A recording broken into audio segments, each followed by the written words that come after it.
Shalom Bapak Ibu yang terkasih di dalam nama Tuhan kita Yesus Kristus.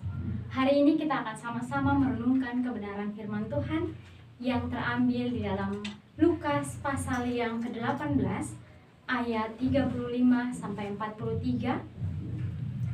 Namun saya akan membacakan ayat 40 sampai 43. Lukas 18 ayat 35 sampai 43. Yesus menyembuhkan seorang buta dekat Yeriko. Ayat yang ke-40. Lalu Yesus berhenti dan menyuruh membawa orang itu kepadanya. Dan ketika ia telah berada di dekatnya, Yesus bertanya kepadanya, "Apa yang kau kehendaki supaya aku perbuat bagimu?" Jawab orang itu, "Tuhan, supaya aku dapat melihat." Lalu kata Yesus kepadanya, "Melihatlah engkau, imanmu telah menyelamatkan engkau." Dan seketika itu juga melihatlah ia, lalu mengikuti dia sambil memuliakan Allah. Seluruh rakyat melihat hal itu dan memuji-muji Allah. Bapak, Ibu, saudara-saudara yang dikasihi dalam nama Tuhan kita Yesus Kristus, hari ini kita akan merenungkan firman Tuhan terkait dengan seorang buta. Dalam bacaan yang lain, terutama di dalam Injil Markus, dikisahkan bahwa orang buta ini bernama Bartimeus. Nah, Bapak Ibu saudara-saudara, saya ingin membuka khotbah saya dengan bertanya, apakah Bapak Ibu pernah merasa ditolak? Baik itu mungkin di lingkungan kerja, atau mungkin kalau misalnya anak muda, di circle pertemanan mereka, di circle perkuliahan mereka. Apakah Bapak Ibu saudara-saudari semua pernah merasa yang namanya ditolak? Dan ketika kita merasa ditolak, ketika kita mengalami penolakan, apa yang kita rasakan Bapak Ibu saudara-saudari semua? Reaksi seorang manusia yang normal ketika ditolak adalah merasa kecewa. Bapak Ibu, seringkali ketika kita ditolak oleh orang lain, seringkali kita ditolak dalam circle pertemanan kita, maka kita akan merasa kecewa dan akhirnya kita memilih untuk mundur dan tidak bergaul dengan orang-orang tersebut. Bapak, Ibu, saudara-saudari, penolakan-penolakan ini tidak hanya sebatas menyempit di dalam lingkungan kerja, lingkungan pertemanan, tetapi penolakan ini juga bisa terjadi di dalam lingkungan gereja. Bapak, Ibu, saya memberikan sebuah kisah dari seorang tokoh bernama Mahatma Gandhi. Mahatma Gandhi ini adalah seorang tokoh di India, di Calcutta. Dia mau mencoba untuk mengenal Kristus dan ajaran-ajarannya. Ketika dia sudah penasaran tentang ajaran-ajaran Kristus, dia ingin mencoba untuk masuk ke gereja dan mengikuti sebuah ibadah di sebuah gereja di Calcutta, India. Tetapi ketika dia masuk ke dalam gereja tersebut, kemudian karena pada saat itu budaya rasis berkembang, sehingga si Mahatma Gandhi ini ditolak karena kulitnya yang hitam. Karena budaya rasis, karena Mahatma Gandhi ini memiliki warna kulit yang hitam, sehingga ia ditolak untuk masuk ke gereja. Bapak, Ibu, saudara-saudari, dari kisah ini juga, dari peristiwa penolakan-penolakan yang kita alami, kita tadi telah membaca bacaan kita, Bartimeus juga mengalami penolakan. Si orang buta ini juga mengalami penolakan. Penolakan yang dari siapa? Penolakan dari orang-orang yang berjalan bersama-sama dengan Yesus.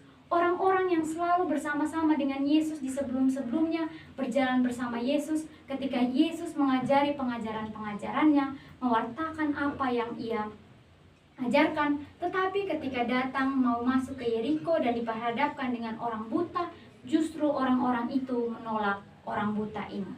Bapak, Ibu, saudara-saudara, kenapa sehingga orang buta ini ditolak oleh orang banyak pada saat itu? Pada zaman Tuhan Yesus, orang buta, orang yang disabilitas, perempuan, janda, itu adalah orang-orang yang termarginalkan atau orang-orang yang dipandang sebelah mata. Sehingga ketika orang buta ini mencoba untuk mencari perhatian Yesus, karena status sosialnya ini di bawah sehingga dia dipandang sebelah mata, sehingga orang buta si Bartimeus ini ditolak, sehingga disuruh diam agar tidak datang kepada Yesus.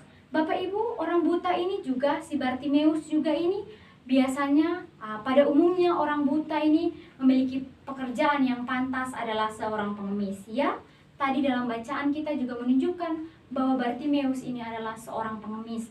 Dan kita lihat bersama Bapak Ibu, Bartimeus adalah seorang pengemis yang handal. Kenapa dikatakan sebagai pengemis yang handal? Karena dia pintar untuk memilih tempat mana yang ramai untuk dia duduki, sehingga penghasilannya juga mungkin lebih banyak. Tetapi di sini kita mau lihat bahwa Bartimeus mengalami penolakan dari orang-orang yang bersama-sama dengan Yesus. Apakah ini yang dinamakan pengikut Yesus? Bapak Ibu saudara-saudara, ketika Bartimeus mengalami penolakan dari orang-orang yang ada di sekitarnya, ketika Bartimeus mengalami penolakan dari orang-orang yang percaya kepada Yesus dan mengikut Yesus, apakah kemudian itu menunjukkan apakah kemudian itu membuat Bartimeus mundur karena orang-orang ini? Bagaimana jawaban Bapak Ibu saudara-saudari? Ya, melalui bacaan ini menunjukkan bahwa Bartimeus tidak mundur. Bartimeus tidak mundur hanya karena alasan-alasan atau penolakan dari orang-orang yang ada di sekitarnya. Orang-orang yang merasa diri benar dan merasa diri dekat dengan Yesus, kemudian ketika mereka menolak Bartimeus, itu tidak membuat Bartimeus berhenti dan mundur, kemudian kecewa. Kalau istilah zaman sekarang adalah kena mental. Bartimeus kemudian tidak kena mental dan memilih pulang, tetapi Bartimeus terus memperjuangkan imannya untuk bertemu dengan Yesus. Bapak Ibu saudara-saudara, setidaknya ditunjukkan dalam usaha seorang Bartimeus adalah ketika dia disuruh diam oleh orang-orang yang mengikuti Yesus, dia tidak diam tetapi dia terus berseru, Yesus anak Daud. Dan Yesus anak Daud itu menunjukkan juga bahwa Bartimeus sudah mengenal Yesus sebelumnya, sehingga dia dapat memanggil Yesus sebagai anak Daud. Kemudian juga karena perjuangannya dengan keras ini juga ketika Yesus memanggilnya untuk datang bertemu dengan Yesus, dia perubahan sebutan dari Yesus anak Daud kemudian menjadi Tuhan. Bapak Ibu bisa melihat di dalam ayat yang ke-40, Tuhan supaya aku dapat melihat. Ini menunjukkan sebuah iman keyakinan yang sungguh luar biasa, bahwa dia tidak meyakini Yesus hanya sebagai manusia biasa, tetapi sebagai Tuhan. Nah, Bapak Ibu saudara-saudari, kita diperhadapkan dengan dua tokoh, dua orang, Bartimeus dan orang-orang yang mengikuti Yesus dengan sikap yang berbeda. Lalu lantas, mana sikap yang benar atau manakah iman yang benar kepada Yesus? Apakah Bartimeus atau orang-orang yang selalu berjalan bersama-sama dengan Yesus, orang-orang yang selalu menemani Yesus dalam perjalanannya? Bapak Ibu saudara-saudara, mungkin maksud dari orang-orang yang selalu berjalan bersama-sama dengan Yesus adalah maksudnya mungkin benar. Maksudnya mungkin ketika Yesus sedang dalam perjalanannya, ia menempuh jarak yang cukup jauh sehingga mereka memilih untuk orang-orang ini tidak mengganggu Yesus sehingga Yesus bisa berjalan dengan baik. Tetapi kemudian caranya salah. Karena apa? Karena sebelumnya seharusnya mereka sudah tahu bahwa Yesus itu selalu merangkul orang-orang yang terbelakang, orang-orang yang tertindas, tetapi mereka tidak mampu juga mempraktekkan apa yang Yesus tunjukkan melalui tindakan dan apa yang Yesus ajarkan melalui perumpamaan. Sehingga Bapak Ibu, saudara-saudari, orang-orang banyak ini yang mengikut Yesus ini, mereka tidak menerapkan apa yang sudah Yesus ajarkan kepada mereka. Berbeda halnya dengan Bartimeus. Bartimeus ini adalah orang yang buta, sehingga dia tidak bisa jalan jauh, dan juga dia belum pernah dan melihat Yesus secara fisik sebelumnya. Tetapi dia hanya dapat mendengar kisah-kisah Yesus dari orang-orang yang berjalan di samping kiri kanannya. Tetapi walaupun dia hanya mendengar dari kisah orang lain, tetapi Bartimeus mampu percaya dengan sungguh-sungguh kepada Tuhan. Itu seperti yang sudah saya jelaskan di atas Bapak Ibu saudara-saudari, bahwa terbukti dengan Bartimeus memanggil Yesus sebagai Tuhan. Bartimeus selalu tetap gigih dan percaya. Dia terus berusaha dengan gigih dan dia tidak terputus atau dia tidak pantang menyerah atau dia tidak berhenti karena orang-orang yang membuatnya putus asa. Karena itu Bapak Ibu saudara-saudari, ketika kita beriman dengan baik, apa yang bisa kita hasilkan dari iman yang baik itu? Yang pertama Bapak Ibu, Tuhan dapat memampukan atau mewujudkan kuasanya melalui iman kita yang baik. Bartimeus ketika dia beriman dengan baik kepada Tuhan Yesus, maka Tuhan menunjukkan kuasanya, yaitu dia dapat melihat. Kemudian ketika kuasanya yang ditunjukkan kepada manusia melalui imannya itu, maka apa yang dilakukan oleh Tuhan seharusnya untuk memuliakan Tuhan. Dalam kisah ini Bartimeus tidak hanya fokus pada apa kesembuhan yang dia alami, tetapi kemudian dia dapat memuliakan Tuhan dalam setiap kehidupannya. Dan yang ketiga adalah bagaimana menjadi kesaksian bagi orang lain. Dengan pengalaman iman, dengan iman yang kita punya, dengan pengalaman iman bersama dengan Yesus, ketika kita mengalami itu, kita tidak hanya saja simpan menjadi pengalaman pribadi kita masing-masing, tetapi kita mampu menjadikan itu sebagai kesaksian bagi orang lain, sehingga iman kita itu menolong orang lain juga percaya dan memuliakan Tuhan. Sehingga Bapak Ibu Saudara-saudari, tema kita hari ini adalah apakah aku sudah beriman dengan benar? Dan kita sudah sama-sama merenungkan kisah dari seorang buta bernama Bartimeus. Jadi bagaimana kita mewujudkan iman yang benar? Yang pertama, landasan yang pertama adalah kita percaya bahwa Yesus adalah Tuhan.